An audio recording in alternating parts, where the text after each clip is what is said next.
Anyway, this next Christmas song, ito very special sa amin to dahil isinulat ito ng dalawa sa pinakamagagaling na singer-songwriters that we have here in the Philippines at amin pong matatalik na mga kaibigan. Yan. Ang musika po, lyrics muna.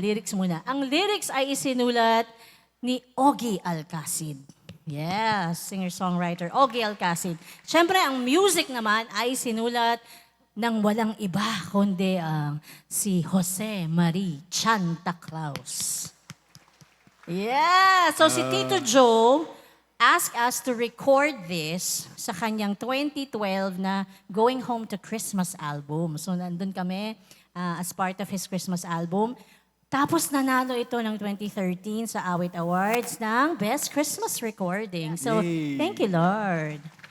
Ayan. Yes. At magugulat po kayo kasi sa paraan ng pag-aawit, sa pag-aawit ng kantang ito, maibabahagi namin sa inyo ang sights, sounds, smells, even the smells, and the spirit of Filipino Christmas. So pakinggan nyo lang po at mararanasan nyo, madadaman nyo ang Pinoy na Christmas. Malingan Pasko po.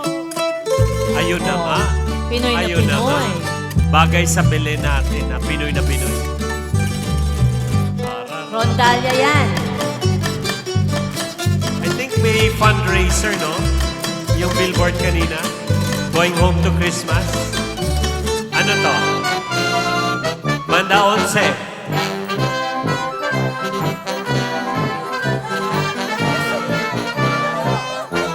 Nakaka-relate si ate. Marjoret. Here we go. Heto na naman tayo, tila nagkakagulo tuwing sasapit na siya, Merry Christmas.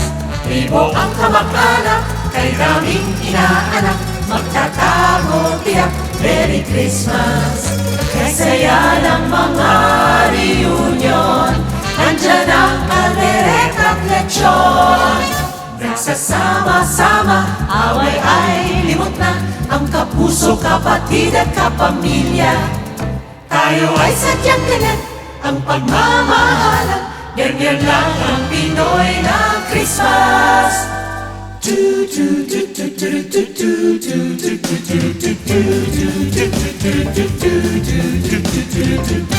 Sa pagdating ng Happy New Year, lahat nagsasayahan.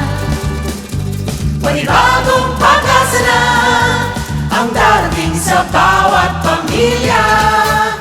At sabay sa countdown, laging lahat nagbabatian. Wala nang masisiya pa kapag ang lahat magkasama. Ganyan ang Pinoy, parang walang problema. Magmula simbang gabi kahit nag-uwi at lagi, hanggang sa araw ng Merry Christmas.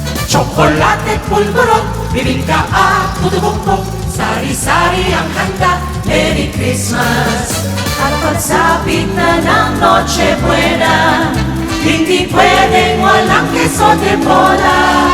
Lagi lang tandaan ang tanging dahilan kung bakit tayo ay nagdiriwang.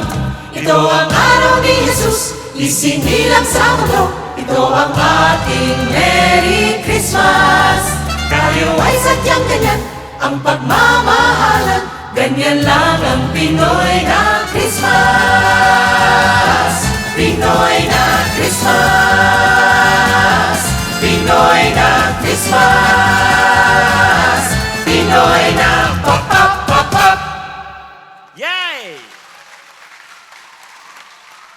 Ito ang araw ni Jesus, isinilang sa mundo. Ito ang ating Merry Christmas. Tayo ay sadyang ganyan, ang pagmamahalan, ganyan lang ang Pinoy na Christmas.